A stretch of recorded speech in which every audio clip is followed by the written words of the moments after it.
A fraction simplified after adding 1 to this numerator and become 1 by 3. If instead 1 is added to the denominator, then simplified is become 1 by 4. What is the fraction? നോക്കൂ, fraction ന്യൂമറേറ്ററോട് 1 add ചെയ്തു, അപ്പോൾ 1 divide by 3 എന്നാണ്.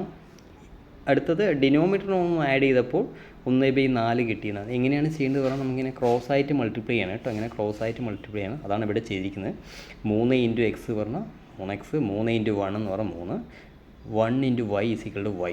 അടുത്തത് ഇതേപോലെ cross multiply ചെയ്യുമ്പോൾ ഇങ്ങനെ കിട്ടും, 4x, 1 into Y Y, 1 into 1 1, ഇങ്ങനെ കിട്ടും. അടുത്തത് എന്ത് ചെയ്യുക, ഇവിടെ വൈ ആണ്, ഇവിടെയും വൈ ആക്കണം. വൈ ആക്കാൻ എന്ത് ചെയ്യുകയെന്ന് ചോദിച്ചാൽ ഈ 1 ഇങ്ങോട്ട് കൊണ്ടുവരണം. അപ്പോൾ ഇങ്ങനെ കിട്ടും, 4x minus 1 is equal to y. നോക്കൂ, ഇവിടെ രണ്ട് വശങ്ങളിലും എക്സ് തന്നെ ആയിരിക്കണം, അല്ലെങ്കിൽ വൈ ആയിരിക്കണം. നമുക്കിവിടെ സൗകര്യം എന്ന് വെച്ചാൽ എക്സ് ആണ്.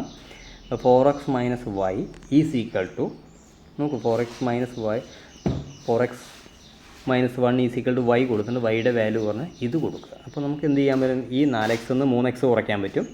ഇവിടുന്ന് അങ്ങോട്ട് പോകുമ്പോൾ ഇത് 1ഉം 3ഉം കൂടി കിട്ടുമ്പോൾ 4xൻ്റെ വാല്യൂ കിട്ടി. വൈയുടെ വാല്യൂ എങ്ങനെ, ഏതെങ്കിലും ഇക്വേഷൻ ഇട്ട് കൊടുക്കുക. വൈയുടെ വാല്യൂ, എക്സിൻ്റെ വാല്യൂ കണ്ടുപിടിച്ചു. എക്സിൻ്റെ വാല്യൂ പറഞ്ഞാൽ 4 ആണ്. 4 ഇൻറ്റു 3 12, 12 3ഉം കൂടി കൂട്ടുമ്പോൾ 15. ഇപ്പോൾ വൈയുടെ വാല്യൂ 15.